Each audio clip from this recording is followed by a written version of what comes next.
There's a lot of confusion amongst a lot of business owners as to how they need to expand or grow their businesses. And I was hoping our mentors can tell us a little bit more about which ways are the best way to expand. First of all, can you finance that expansion yourself? Or would expansion be easier through working with another company, working in a similar market sector but not directly competing? A business can be extremely successful and producing very good profits, but has an ambitious owner who wants to grow, and growing by acquisition could be actually a completely wrong thing for that business. Maybe there is an opportunity to have brand extensions, move into other markets, take on a bigger product portfolio and so on.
Excellent. Malcolm? I agree. I think you need to start off by looking at your business as it is now and making sure that it is growing, or at least prospering, to Mark's point about profit. If it's not, an acquisition is the last thing on your agenda, but often it's seen as the way out. It's not the way out, it's a huge sticking plaster for a problem.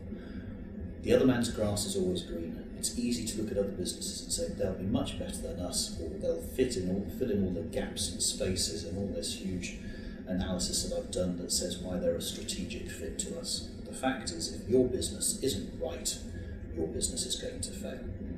So look at making your business the best it can be, and then look at other ways of achieving growth faster or yet greater. When you buy a business, you will end up paying somewhere near its full value. If it's a rubbish business, you'll buy it cheap, you'll think you've got a good deal, and it'll drag you down. If it's a good business, the people running it will be properly advised, and they will make sure they extract full value from you for that business. So you've got to have a very clear plan as to how you're going to add value to that business. Otherwise, the amount of wealth that you've created for yourself will be less, because you'll have given a whole load to them.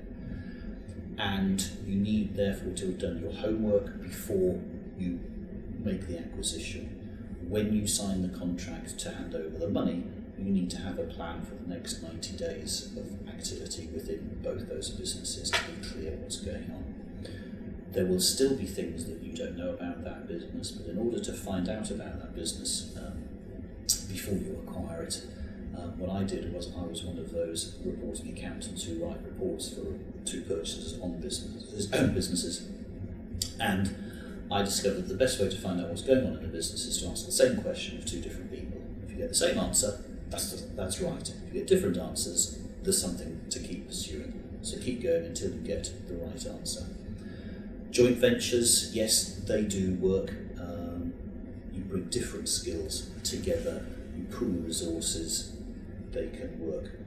Franchising is a good way of getting other people to bring capital to the business.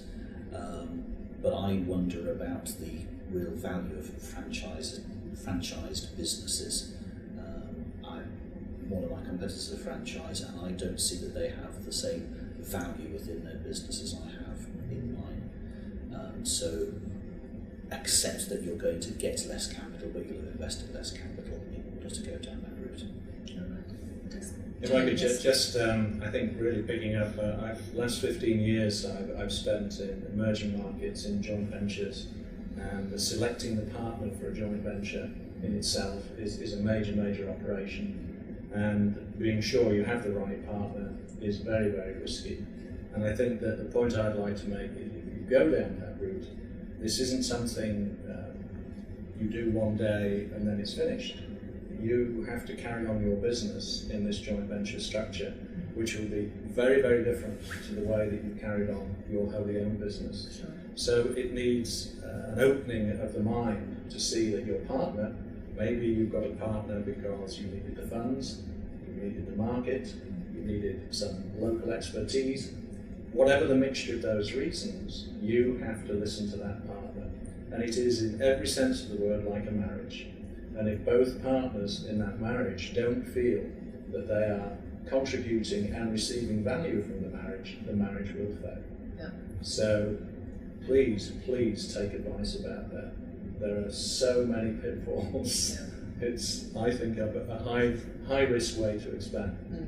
But if it's done properly, it can be very successful. That's great. I think that's an excellent summary as well.